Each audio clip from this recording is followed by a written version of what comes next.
পৃথিবী একদিকে, নবী আরেকদিকে, চয়েস করবেন কি দুনিয়া নাকি নবী? এইদিকে আওয়াজ হয় না, কাকে চয়েস করবেন? আরো জোরে! दुनिया के लिए आखिरत बर्बाद ना करो, दुनिया दुनिया करे आखिरत के बर्बाद करा जावे ना। किसी इंसान को खुश करने के लिए अल्लाह को नाराज ना करो।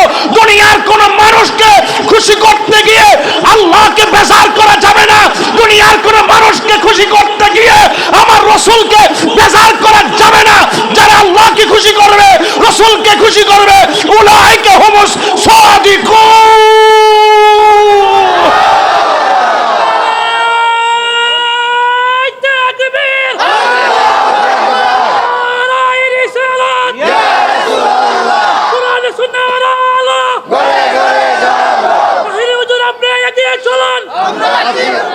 সুদানবাসীর পক্ষ থেকে আমার সুদানবাসীর পক্ষ থেকে তুমি কে আমি কে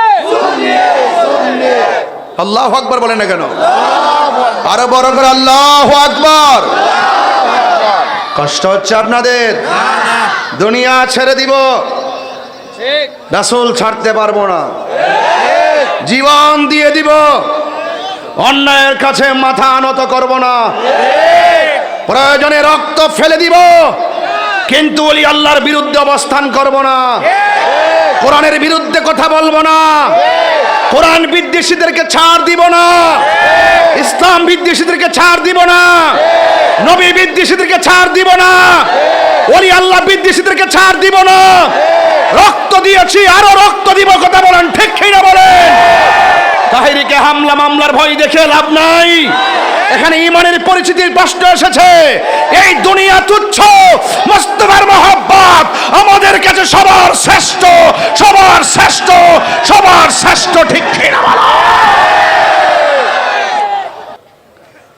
কোরআন কারীমের যতগুলা সূরা আছে, 100 কয়টা সূরা আছে? 14টি। 114টি সূরার মধ্যে সবচাইতে ছোট সূরা হলো সূরা কাউসার, আর সবচাইতে বড় সূরা হলো সূরা বাকারা। বাকারা শব্দের অর্থ হলো গাবি, গরু। বাকারা অর্থ কি? গাবি। তাহলে এই সূরার নামটা বাকারা রাখা হয়েছে কেন? এই সূরার মধ্যে বাকারা নিয়ে উল্লেখ, বর্ণনা আছে বলেই এই সূরাটির নাম বাকারা রাখা হয়েছে। এই সূরাটি এমন একটি সূরা, যেই সূরা অনেক লম্বা। একদম শেষ দিকের আয়াতটা কিন্তু আমি আপনাদের সামনে একদম শেষ পৃষ্ঠার আয়াত তেলাওয়াত করতেছি। ভাইয়েরা আমার, এই সূরাটি মদিনায় নাজিল হয়েছে। কোথায় নাজিল হয়েছে? তাইলে বোঝা গেল কোরআনের সূরার নাজিলের প্রেক্ষাপট দুইটা। একটা হলো মাক্কি, আরেকটি হলো মাদানী। নবীজি মক্কা থাকা অবস্থায় যে সূরাগুলো নাজিল হয়েছে, এই সূরাকে বলা হয় মাক্কি সূরা। যে সূরাগুলো মদিনায় থাকা অবস্থায় নাজিল হয়েছে, এই সূরার নাম হলো মাদানী সূরা। পৃথিবীতে যত নবী রাসূল এসেছেন, তারা আসমানি কিতাব সহিফাগুলো নিতে যাইয়া আল্লাহ পাক এক একটা জায়গার কথা ঘোষণা করছে। হ্যাঁ মূসা, তুমি তুর পাহাড়ে আসো তাওরাত নেওয়ার জন্য। সুবহানাল্লাহ বলবেন। এক এক নবীকে এক একভাবে আল্লাহ পাক এরিয়া বাইন্দা দিছেন। আর আমার নবীর ক্ষেত্রে আল্লাহ বলছেন, জিবরাইল, আমার বন্ধু নবী যেথায় তুমি কোরআন নিয়ে যাবে সেথায়। আদম সফিউল্লাহ থেকে ঈসা রুহুল্লাহ পর্যন্ত যত নবীগণ এসেছেন, সব নবীদের জন্য নামাজের একটা এরিয়া ছিল। আমার নবীজি বলেন, আল্লাহ পাক আমার জন্য কোনো এরিয়া বেঁধে দেয় নাই, সারা পৃথিবীর জমিনটাকে মসজিদ বানিয়ে দিয়েছে। সেই আল্লাহ রাব্বুল আলামিন আমাদেরকে যে নির্দেশনাগুলো কোরআনে দিয়েছেন, দুইটা দিক আছে কোরআনের সূরার ভিতরে। একটা হলো যেটা কল্যাণকর সেটা গ্রহণ করতে হবে, আর যা অকল্যাণকর তা থেকে দূরে থাকতে হবে। কোরআনের যে আয়াতটুকুন আমাদের সামনে, যে আয়াতটুকুন আমি তেলাওয়াত করেছি, যে আয়াতটা আপনাদের সামনে উপস্থাপন করব, এই আয়াতটি হলো ওয়া ইন কুনতুম আলা সাফারি ওয়া লাম তাজিদু কাতিবান ফারিহানুম মাকবুদা। এই আয়াতের মধ্যে আল্লাহ পাক বলতেছেন, যখন তোমরা সফরে থাকবে। কিসে থাকবে? সফর অর্থ কি? ভ্রমণ নাকি? সফর অর্থ কি? ওয়াজ কিন্তু অনেক হার্ড, আপনাকে আমার সরল ভাষায় বোঝাতে হবে, কারণ এখানে সবাই তো আর মুফাসসির না, যা আমি মুফাসসিরের ভাষায় বললে আপনারা ওয়াজটা বুঝবেন। মুফাসসিরে এভাবে ভাষা প্রয়োগ করতে হবে যেন সাধারণ একটা জনগণ আমার ওয়াজটা বুঝে। ঠিক কিনা বলেন? আমি মুফাসসির না, আমি ছাত্র, আমি এখনো পড়ি। ওয়াইন কুনতুম আলা সাফারি ওয়া লাম তাজিদু কাতিবান ফারিহানুম মাকবুদা। এই জায়গাতে এই ছোট্ট আয়াতের মধ্যে যেখানে আমি ওয়াকফ করেছি, এখানে তিনটা দিক আমি লক্ষ্য করেছি। আমি কিন্তু ঘরে বসে আয়াতটা দেখছি, আমি আগে পড়িও নাই। আসে না যে বলে আগে পয়রা টেরা দিয়ে কেটে গায়ে মুখস্থ করে ওয়াজ করুন, এরকম চিন্তা ভাবনা কিন্তু আমার কাছে নাই। আমি যখন কোনো বিষয় পাই ঘরে আইসা বসে হয়তো গাড়িতে একটু দেখি, এতটুকু। কারণ ব্যস্ত মানুষ, আজকেও প্রায় 139 জনের বাড়িতে ভাত খাওয়ায় বিদায় করছি। মারা বাগন 50-60টা দাওয়াত ছিল, একটা দাওয়াত রাখছি এবার আবার 26 সালে, আর বাকিগুলো রাখতাম পারছি না। আলহামদুলিল্লাহ কন্যা, ভালোবাসা তো এটা কি বলে না। তো এই পুরো আয়াতের অর্ধেকটা তেলাওয়াত করল, অর্ধেকটা 3 ভাগের 1 ভাগ তেলাওয়াত করছি। এই 1 ভাগ তেলাওয়াতের ভিতরে আমি 3টা জিনিস পাইয়া গেছি। কয়টা জিনিস পাইলাম? ওয়াইন কুনতুম আলা সাফারিন, যখন তোমরা সফরে থাকবে। ওয়ালাম তাজিদু কাতিবান, যদি তোমাদের কাছে কোনো লেখক না থাকে। কে না থাকে? লেখক না থাকে। ফারিহানুম মাকবুদা, তোমরা একজন আরেকজনের কাছে বন্ধক রাখবে। সুবহানাল্লাহ বলবেন না? তাইলে বোঝা যায় এই আয়াতটা ঋণ সংক্রান্ত ব্যাপার।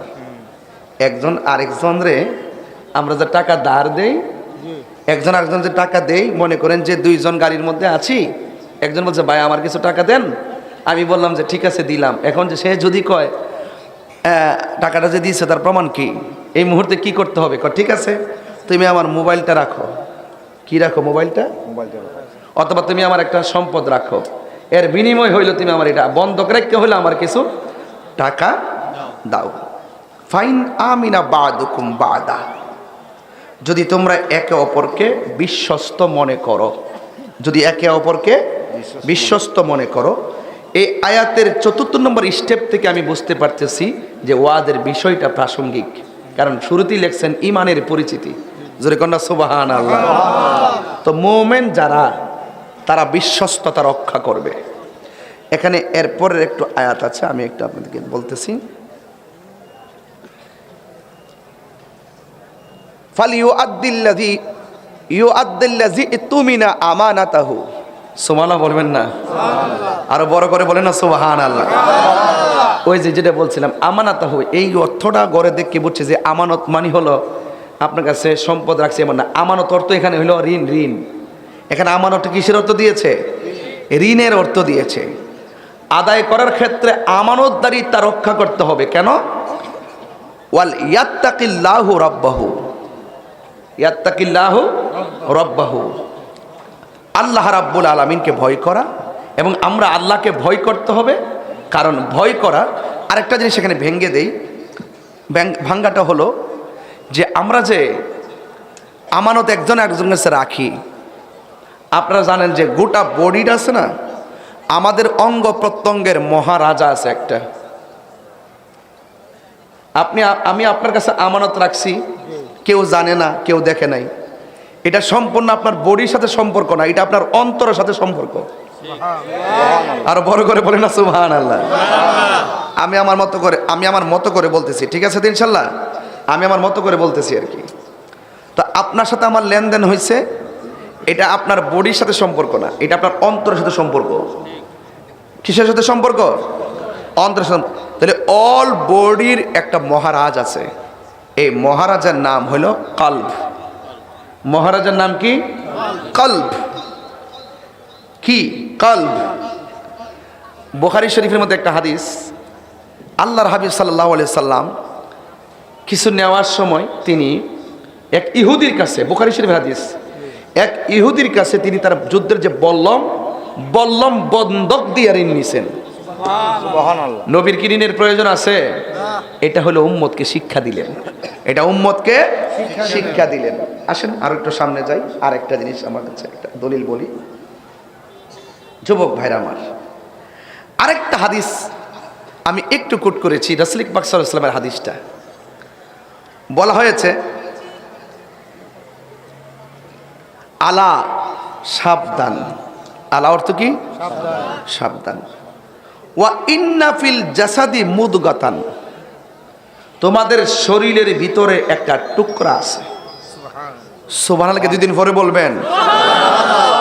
শরীর কাটলে কি শুধু একটা টুকরা বাড়িব? কিন্তু এখানে স্পেশাল ভাবে বলতেছেন তোমাদের শরীরের ভিতরে একটা টুকরা আছে।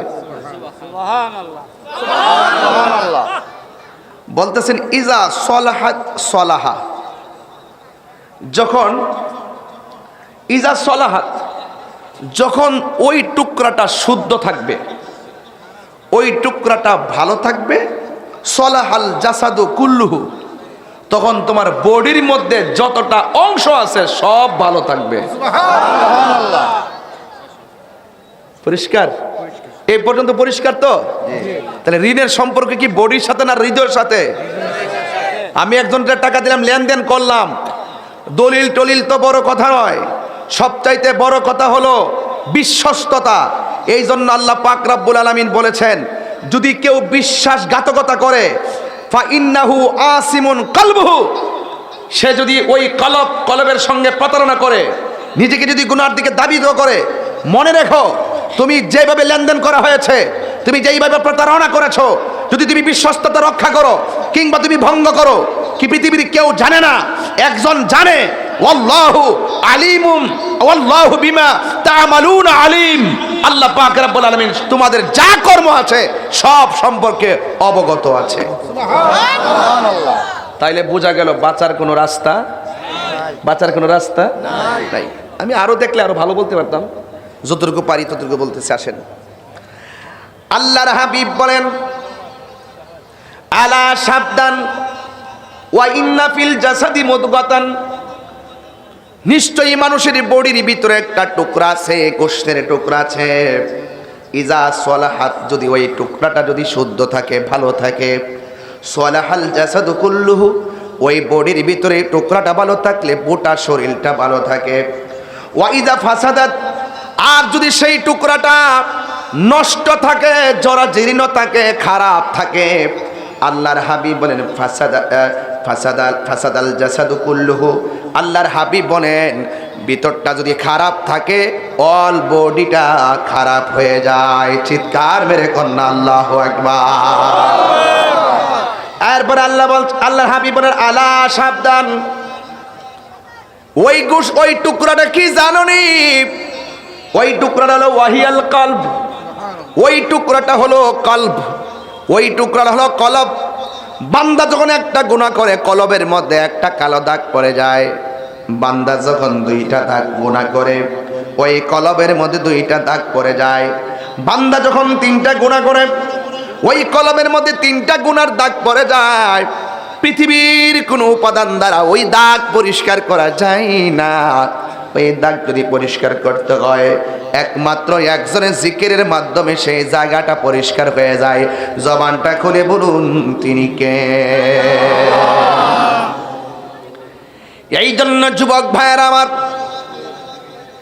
একজন আরেকজনের কাছে আমানত দিবেন। আমাকে বলা হয়েছে মুমিনের পরিচিতি নিয়ে আলোচনা করার জন্য। যদি আপনি মুমিন হতে চান, কোরআনের ভিতরে আল্লাহ রাব্বুল আলামিন কোরআনে বলে দিয়েছেন, ইন্নামাল মুমিনুনাল্লাযীনা আমানু বিল্লাহি ওয়া রাসূলিহি। আল্লাহু আকবার। যদি আপনি মুমিন হতে চান, মুমিন কেবলমাত্র তারাই, ইন্নার পরে মা এসেছে, মুমিনদের জন্যই সীমাবদ্ধ। আর মুমিন তো তারাই হবে আল্লাযীনা যাহারা আমানু, ঈমান এনেছে, বিল্লাহি আল্লাহর উপরে, ওয়া রাসূলিহি এবং রাসূলের উপরে, সুম্মা লাম ইয়ারতাবু এরা কখনো আল্লাহ রাব্বুল আলামিনকে কোনোদিন আল্লাহ নিয়ে কোনো কিছু নিয়ে কোনোদিন তারা সন্দেহ পোষণ করেনি।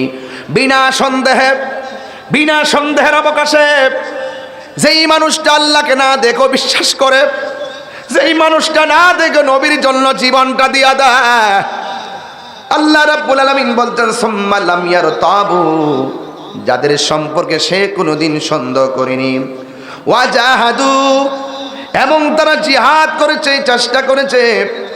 এই জিহাদ করাটা বিআমওয়ালিহিম তাদের ধন সম্পত্তির মাধ্যমে, ওয়া আনফুসিহিম এবং তাদের জান দেওয়ার মাধ্যমে। ঈমানদার হলো তারা যারা জানে এবং মালে আল্লাহর জন্য জীবন দেয়, আল্লাহর জন্যই মাল ব্যয় করে। আজকে আমি নিঃসন্দেহে বলতে পারি এই মাহফিলটা সাজাইছেন ঈমানদার হইয়া, মাহফিলটা সাজাইছেন, কথা কোন ঠিক কিনা? এই মাহফিলে এসেছেন ঈমান নিয়ে এসেছেন, কথা বলেন ঠিক কিনা বলেন?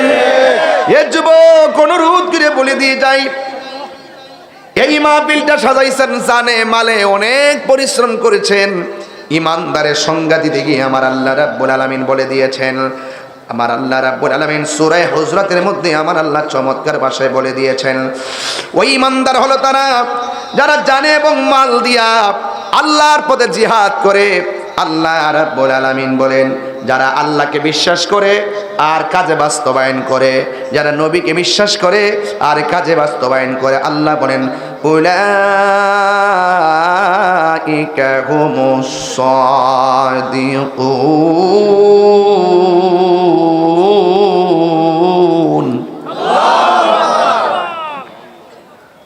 যারা আল্লাহকে বিশ্বাস করে, আল্লাহ বলে তারাই সত্যবাদী। সুবহানাল্লাহ বলবেন না? এরাই হলো সত্যনিষ্ঠ, যারা কথার সাথে কাজের মিল আছে, কথা বলেন ঠিক কিনা? এমন অনেক মানুষ আছে মুসলমানের ঘরে জন্মগ্রহণ করার পরেও বেঈমান, কথা বলেন ঠিক কিনা? ঈমানদার হওয়া বড় ভাগ্যের ব্যাপার, ঈমানদার হওয়া বড় সৌভাগ্যের ব্যাপার। যুবক ভাইয়েরা আমার, এই জন্য আল্লাহ রাব্বুল আলামিন বলেন উলাইকা হুমুস সাদিকুন। যারা জানমাল দিয়ে আল্লাহর পথে জিহাদ করে তারাই হলে একমাত্র আল্লাহর কাছে প্রিয় ভাজন। এই জন্য যুবক ভাইয়েরা আমার, আপনাদের খেদমতে আমি ঈমানদারি কিছু গুণাবলী বলে দিয়ে যাব। এখন আমাকে বলেছেন ঈমানের পরিচিতি কি? ঈমানের পরিচিতি হলো ঈমান মানে বিশ্বাস, ঈমান মানে হলো জবানে যা বলবেন হৃদয়ে তাই রাখতে হবে, কথা বলেন ঠিক কিনা? আমানতু বিল্লাহ,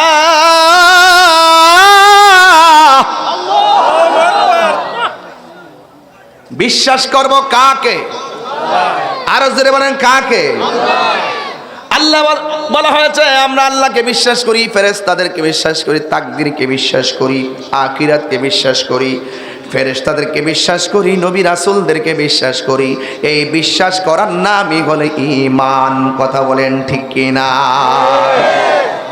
আর ঈমানদার কাকে বলে আমার রাসূল বলছেন, قال النبي صلى الله تعالى عليه وسلم لا يؤمن أحدكم حتى أكون أحب إليه من والده وولده والناس أجمعين।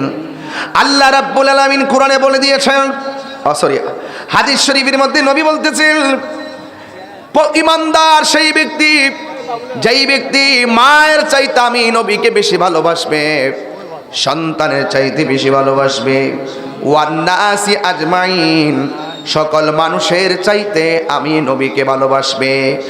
আর আমি নবীরই ভালোবাসা যার অন্তরে থাকবে না সে কোনোদিন ঈমানদার হতে পারবে না। কেমন আমার নবী, আপনার নবী বলে দিয়েছেন আলা আলা ঈমান আলিমাল্লাহ মুহাব্বাত আলা, যার অন্তরে আমি নবীর মহব্বত নাই তার ঈমান নাই। আল্লাহরে সবাই মানে, আল্লাহরে সবাই চিনে, আল্লাহরে সবাই ডাকে, হিন্দুরাও ডাকে, খ্রিস্টানেও ডাকে, বৌদ্ধরাও ডাকে, এরপরও তারা কেন আল্লাহ রহমত থেকে দূরে? এর মাত্র একটাই কারণ, ওনারা আমার নবীজিকে শেষ নবী মানে না, ওরা আমার নবীর আদর্শ অনুযায়ী চলে না। আল্লাহ রাব্বুল আলামিন যুগে যুগে যেই নবী রাসূল দুনিয়াতে পাঠিয়েছেন, ওই উম্মত সেই নবীকে মানা হলো ফরজ। এই জামানায় রাসূল এসেছেন, এই রাসূলকে সবাই মানা হলো ফরজ।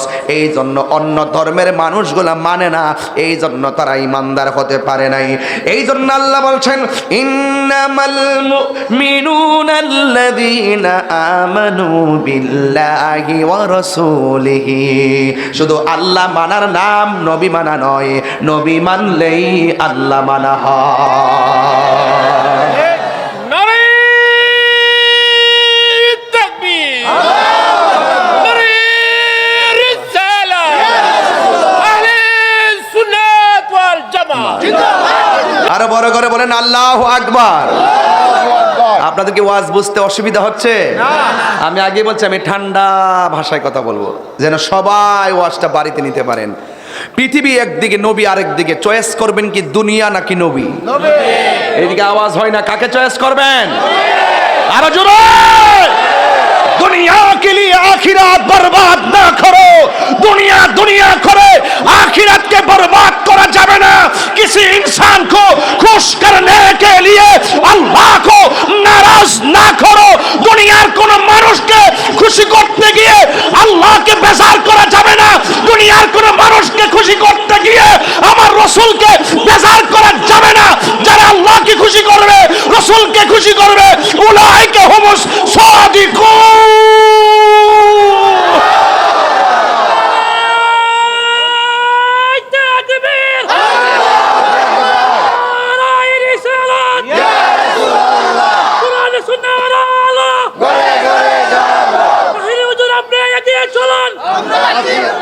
সুদানবাসীর পক্ষ থেকে, আমার সুদানবাসীর পক্ষ থেকে, তুমি কে আমি কে? আল্লাহু আকবার বলেন না কেন? আরো বড় করে আল্লাহু আকবার। কষ্ট হচ্ছে আপনাদের? দুনিয়া ছেড়ে দিব, রাসূল ছাড়তে পারবো না, জীবন দিয়ে দিব, অন্যায়ের কাছে মাথা নত করব না, প্রয়োজনে রক্ত ফেলে দিব, কিন্তু ওলি আল্লাহর বিরুদ্ধে অবস্থান করব না, কোরআনের বিরুদ্ধে কথা বলবো না, কোরআন বিদ্বেষীদেরকে ছাড় দিব না, ইসলাম বিদ্বেষীদেরকে ছাড় দিব না, নবী বিদ্বেষীদেরকে ছাড় দিব না, ওলি আল্লাহ বিদ্বেষীদেরকে ছাড় দিব না। রক্ত দিয়েছি, আরো রক্ত দিব। কথা বলেন ঠিক কিনা বলেন? তাহিরিকে হামলা মামলার ভয় দেখে লাভ নাই। এখানে ঈমানের পরিচিতির প্রশ্ন এসেছে। এই দুনিয়া তুচ্ছ, মুস্তাফার মহব্বত আমাদের কাছে সবার শ্রেষ্ঠ, সবার শ্রেষ্ঠ, সবার শ্রেষ্ঠ। ঠিক কিনা বলো? আমার যুবক ভাইয়েরা, বাঁচলে বাঁচার এক ডন্ট লাফ, বেয়াদবি করবো না। এখানে ঈমানি আলোচনা চলতেছে, তামসা জুড়াচ্ছ, সাবধান। আমার সামনে কথা বলতো সাবধান। নবী পাকের আলোচনা হলে পৃথিবীর সব বলে যেতে হবে, মোস্তফার সবুজ গম্বুজের দিকে তাকাতে হবে। আমরা কারো লাল চক্ষুকে ভয় পাই না, কারো রাঙ্গা চোখকে ভয় পাই না, কারো রক্ত চক্ষুকে ভয় পাই না। কেন ভয় পাই না? একটাই কারণ, আমাদের চোখে আছে মদিনাওয়ালার সবুজ গম্বুজের দৃশ্য। চোখে মদিনা, হৃদয়ে মদিনা, খেয়ালে মদিনা, ধ্যানে মদিনা, শয়নে মদিনা, স্বপনে মদিনা। ঠিক কিনা বলেন? এটাই হলো ঈমানের আলোচনা। বিষয় দিয়েছেন গরম, আমি ঠান্ডা থাকার কোনো রাস্তা নাই। একদম বলুন, বেহেশত যা আছে সত্য না মিথ্যা? বেহেশত যা আছে সত্য না মিথ্যা? দেখছেন? এটার নাম ঈমান। কাদের মধ্যে ফেরেশতা আছে না নাই? বিশ্বাস করেন তো? জীবনে দেখছেন? ওজন লাগছে? লেখে জানে কোরকরানি আওয়াজ হইছে? দেখেননি? এটার নাম ঈমান। এটার নাম কি? আল্লাহ বলছে আন-নাবিয়্যু আউলা বিল মুমিনিনা মিন আনফুসিহিম। নবী ঈমানদারের জানের চাইতে আরো নিকটে হাজির ও নাজির। না দেখলেও বিশ্বাস করতে হবে, এটার নামই হলো ঈমান। কথা বলে এটার নামই ঈমান। যারা মুনাফিক তারা বলে দলিল দাও, প্রমাণ দাও। সব কথার প্রমাণ লাগানে রে বাবা। মেরাজে যাওয়ার পরে 27 বছর কাটাই নিছে গা, কি খাওয়াইছে, কোন জায়গায় রাখছে, হিসাব দাও। সব জায়গায় প্র্যাকটিক্যাল খুঁজছো না। কিছু কিছু জিনিস আছে রুহানি, কিছু কিছু জিনিস আছে মারেফত, কিছু কিছু বিষয় আছে রহমত, কিছু কিছু বিষয় আছে কুদরত।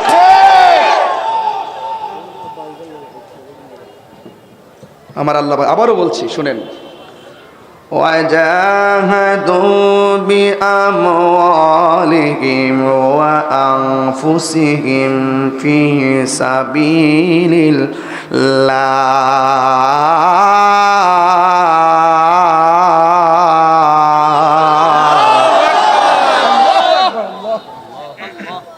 মাল দিয়া জিহাদ করতে হবে। তাইলে বোঝা গেল ওয়াজ মাহফিলে, এই মাহফিলটা করতে তো সংগ্রাম হয়েছে। কথা কোন ঠিক কি না? এটাও একটা জিহাদ। হককে কায়েম করতে যাইয়া জিহাদ করা, হককে কায়েম করতে যাইয়া সাধনা করা, হককে কায়েম করতে যাইয়া প্রচেষ্টা করার নামই হলো জিহাদ। এই জিহাদে আমরা অংশগ্রহণ করতে চাই কি চাই না? আর জোরে বলুন, চাই কি চাই না? কেমন ভাবে চাইতে হবে? হযরত সাদ ইবনে মুআজ রাদিয়াল্লাহু তাআলা আনহুর আম্মা যুদ্ধের ময়দানে সাদকে দেখার জন্য যখন গেল, যায়া দেখতেছে সাদে, তিনি শুনেছেন, তার মা শুনেছেন অসংখ্য মানুষ যুদ্ধের ময়দানে শহীদ হয়ে গেছে। শহীদ হওয়ার কথা শুনলে মা, যদি এই মাহফিলে অনেক ছেলেরা আসছে, যদি কোনো মা শুনে সুতাং মাহফিলে একটা লোক মারা গেছে, ওই মায়ের টেনশন কি বাড়বে না কমবে? তখন মা দৌড়াইয়া মাহফিল আসতে পারে, আমার পোলা তো শাহজি বাজার সুতাং মাহফিলে গিয়েছে। ঠিক এইভাবে সাদ ইবনে মুআজের আম্মা দৌড়াইয়া চলে গেছে। যুদ্ধের ময়দানে যাওয়ার পরে শুনেছে অনেক লোক শহীদ হইয়া গেছে, 70 জনের মতন যুদ্ধের ময়দানে শহীদ হইয়া গেছে। এবার যখন সোনা দেখার জন্য চলে গেছে, যায়া সাদের আম্মা দেখতেছে হযরতে সাদ যুদ্ধের ময়দানে শহীদ হয় নাই, হযরতে সাদ আমার নবীজির উট মুবারকের, ঘোড়া মুবারকের রশি ধরে ধরে টানতেছে। আল্লাহু আকবার। এবার আমার নবী ডাক দিয়া বলে, সাদের মা। নবী অন্তরে খবর জানে কি জানে না? জানে। ও সাদের মা, যুদ্ধের ময়দানে এসেছেন, আপনি সকলকে দেখার জন্য এসেছেন, শহীদদের খবর নেওয়ার জন্য এসেছেন। আয়েশা দেখতেছেন আপনার সন্তান যুদ্ধের ময়দানে নবীর রশি মুবারকটা টানতেছে। সাদের ভাগ্য কি ভালো না খারাপ? ভালো। এবার নবী ডাক দিয়ে, কি মা, আপনি যুদ্ধের ময়দান থেকে বাড়িতে যাবেন, যায়া বলবেন আজকের ময়দানে যারা শহীদ হয়েছে তারা জান্নাতের ভিতরে খেলাধুলা করতেছে। আর তাদের পরিবার পরিজনকে বলবেন আজকে যুদ্ধের ময়দানে যারা শহীদ হয়েছে ওরা শহীদদের সঙ্গে জান্নাতের মধ্যে থাকবে। শুধুমাত্র তাই নয়, আমার নবী ডাক দিয়ে কই, শুধুমাত্র শহীদের পরিবার শহীদের সঙ্গে থাকবে না, ওই শহীদের পরিবার শহীদ, ওই শহীদগুলো হাসরের ময়দানে যাহার জন্য সুপারিশ করবে আমার আল্লাহ রাব্বুল আলামিন তার সুপারিশ কবুল করে দিবে। এই জন্য আল্লাহ বলছেন, ওয়া জাহাদু বিআমওয়ালিহিম ওয়া আনফুসিহিম। ঈমানদাররা হলো নবীর জানেও ভালোবাসবে, মালেও ভালোবাসবে। কথা কোন ঠিক কি না? হকের পথে থাকলে জীবন চলে গেলে দাম বাড়বে না কমবে। এই জন্যই তো আমার নবী, আপনার নবী বলেছেন, ইয়াশফাউ ইয়াউমাল কিয়ামাতি সালাসাতুল আম্বিয়া ও সুম্মাল উলামা ও সুম্মা শুহাদা। হাশরের ময়দানে 3 কিসিমের মানুষ আল্লাহর দরবারে সুপারিশ করবে। 1 নম্বর হলো নবী রাসূলগণ, 2 নম্বর হলো শহীদগণ, তিন নম্বর হলো আলেমগণ। তার মানে হলো ইমানদাররা মরণের ভয় করে না, ইমানদাররা হক কথা কোনোদিন গোপন রাখে না, ইমানদাররা সত্যের জন্য লড়াই করতে প্রস্তুত আছে না নাই? আর তাদের ব্যাপারে আমার আল্লাহ রাব্বুল আলামিন বলেছেন উলাইকা হুমুস সাদিকুন, আর এরাই হলো সত্যনিষ্ঠ। আপনারা জবান খুলে কোন সত্যবাদীদের সঙ্গে আমার আল্লাহ আছে না নাই? এই জন্য আল্লাহ বলছেন কুনু মা'আস সাদিকিন, তোমরা সত্যবাদীর সঙ্গে হয়ে যাও। সত্যবাদী হলেন আল্লাহর ওলিগণ, এদের সঙ্গে হয়ে যাও। এই জন্য যুবক ভাইরা আল্লাহ রাব্বুল আলামিনের হাবিব সাল্লাল্লাহু আলাইহি ওয়াসাল্লাম হাদিস শরীফের ভিতরে মুমিনের 7টা গুণ সম্পর্কে আলোচনা করেছেন। আল্লাহু আকবার কন্যা কেন? কয়টা গুণের কথা বলেছেন? এখন ইমানদার হইতে গেলে 7টা গুণ লাগবে। বাংলাদেশের মধ্যে অনেক চাকরি আছে, ওই চাকরি করতে গেলে একটা যোগ্যতা উল্লেখ করে দেওয়া হয়। আল্লাহ রাব্বুল আলামিন হাবিব বলেছেন ইমানদার হতে গেলে তোমাকেও কয়েকটা গুণ অর্জন করা লাগবে। কি গুণ অর্জন করা লাগবে? আল্লাহর কোরআন দিয়ে আল্লাহ বলতেছেন 2টা কোয়ালিটি অর্জন করা লাগবে। 2টা কোয়ালিটি যদি অর্জন করতে না পারো তাইলে তুমি ক্ষতিগ্রস্ত হয়ে যাবে। আমার আল্লাহ বলতেছেন ইন্নাল ইনসানা লাফি খুসর, নিশ্চয়ই মানুষ ক্ষতিগ্রস্ত। 2টা কোয়ালিটি যার মধ্যে থাকবে আল্লাহ রাব্বুল আলামিনের হাবিব আল্লাহ রাব্বুল আলামিন বলেছেন ইল্লাল্লাযীনা আমানু ওয়া আমিলুস সালিহাতি ওয়া তাওয়াসাউ বিল হাক্কি ওয়া তাওয়াসাউ বিস সবর। আল্লাহ রাব্বুল আলামিন বলেন 2টা কোয়ালিটি যার মধ্যে থাকবে তাদেরকে আমার আল্লাহ জান্নাতের গ্যারান্টি কার্ড দিয়েছেন, জান্নাতের ওয়ারেন্টি কার্ড দিয়েছেন। 1 নম্বর হলো ওই 1 নম্বর হলো কি জানেন? 1 নম্বর হলো ঈমান, 2 নম্বর হলো আমল। ওয়া তাওয়াসাউ বিল হাক্কি, সৎ উপদেশ প্রদান করবে। ওয়া তাওয়াসাউ বিস সবরি, ধৈর্যের সবক দিবে। এই কোয়ালিটিগুলো যার মধ্যে থাকবে আল্লাহ রাব্বুল আলামিন বলেন হাসরের ময়দান তার জন্য সহজ হয়ে যাবে, কবর তার জন্য সহজ হয়ে যাবে, মিজানের পাল্লা তার জন্য শহীদ হয়ে যাবে। এই জন্য যুবক আমার আল্লাহকে ভয় করতে হবে। ও যুবক, আল্লাহকে ভয় করতে হবে। আল্লাহকে যারা ভয় করে তারা কোনোদিন নবীকে কষ্ট দিয়ে কথা বলে না। এই জন্যই তো রাবিয়া বসরি তিনি আল্লাহকে এমন ভয় করতেন জানেন রে বাবা, এমন ভয় করতেন। রাবিয়া বসরিকে একজন ডাক দেয়া বলে রাবিয়া আল্লাহ রহমতের দরজায় টুকা দিতে থাকো, একদিন আমার আল্লাহ দরজা খুলবে। রাবিয়া বলে আমি আল্লাহকে এমন ভয় করি, আমার আল্লাহকে আমি এমন ভাবে ধারণ করি, আমার দরজায় টুকা দেওয়া লাগে না। আমার আল্লাহ আমার জন্য 24 ঘন্টা রহমতের দরজা এমনি খুলে রাখে। আরো বড় করে বলেন আল্লাহু আকবার। এই জিনিসগুলো বুঝতে গেলে ঈমান তাজা করা লাগবে। রাবিয়া বসরি খানা কাবার দিকে রওনা দিয়েছে। 2-3টা কদম দেয় আর নামাজ পড়ে, 2-3টা কদম দেয় আর নামাজ পড়ে। হঠাৎ করে দেখতেছেন কাবা ঘর রাবিয়া বসরির সামনে চলে এসেছে। রাবিয়া বসরি বলে কাবা তুমি তো অনেক দূর, তুমি কেন আমার সামনে চলে এসেছো? কাবা ডাক দিয়ে বলে আমি আসি নাই, আমাকে আমার আল্লাহ হুকুম করেছে আপনার সামনে আসার জন্য। রাবিয়া বসরি কাবারে ডাক দিয়ে কই কাবারে এতদিন ধইরা দলিল পড়েছি কিন্তু বাস্তবে বুঝি নাই। এতদিন আমি পড়েছি কোনো বান্দা বান্দি যদি আল্লাহর দিকে হেঁটে হেঁটে যায় আল্লাহ রহমত তার দিকে দৌড়াইয়া দৌড়াইয়া আসে। আমি হেঁটে হেঁটে আল্লাহ রহমতের দিকে যাচ্ছি, আমার আল্লাহ দৌড়াইয়া কাবা ঘর আমার সামনে পাঠাইয়া দিয়েছে। এটার নাম হলো ঈমান, এটার নাম তাকওয়া। এই জন্য যাদের অন্তরে আল্লাহর ভয় আছে সবচাইতে বড় কথা হলো বিশ্বাস, দলিল পরের কথা। সবচাইতে বড় কথা হলো নীতি, সবচাইতে বড় কথা হলো আদর্শ, সবচাইতে বড় কথা হলো আমানতদারিতা। কথা বলেন ঠিক কিনা? এই জন্য যুবক ইমানদার হতে গেলে আল্লাহ রাব্বুল আলামিন বলে দিয়েছেন, আমার আল্লাহ রাব্বুল আলামিন কোরআনের মধ্যে বলে দিয়েছেন ওয়াবাশশিরিল্লাযীনা আমানু ওয়া আমিলুস সালিহাতি আন্না লাহুম জান্নাতিন তাজরি মিন তাহতিহাল আনহার। আল্লাহ রাব্বুল আলামিন বলেন জান্নাতের শুভ সংবাদ তাদের জন্য যারা ইমানদার। কথা কোন ঠিক কিনা? হাসরের ময়দানে ইমানদারের চেহারা হবে ওয়াতাবিয়াদ্দু বুজুহু ওয়া তাসওয়াদ্দু বুজুহ।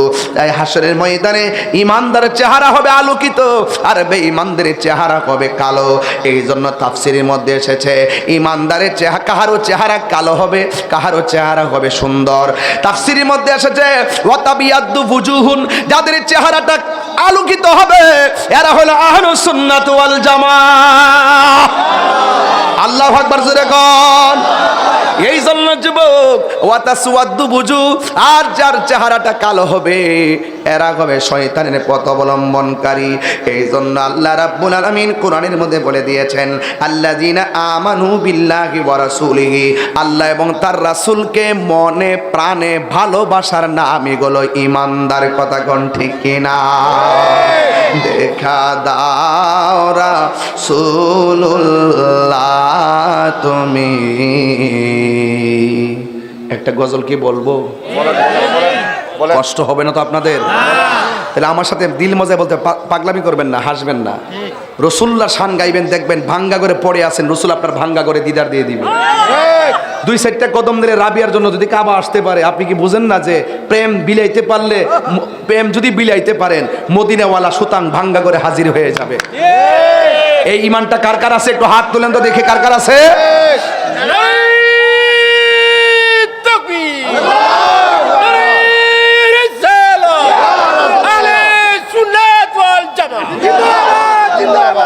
আল্লাহু আকবার কোন, আরো বড় করে আল্লাহু আকবার।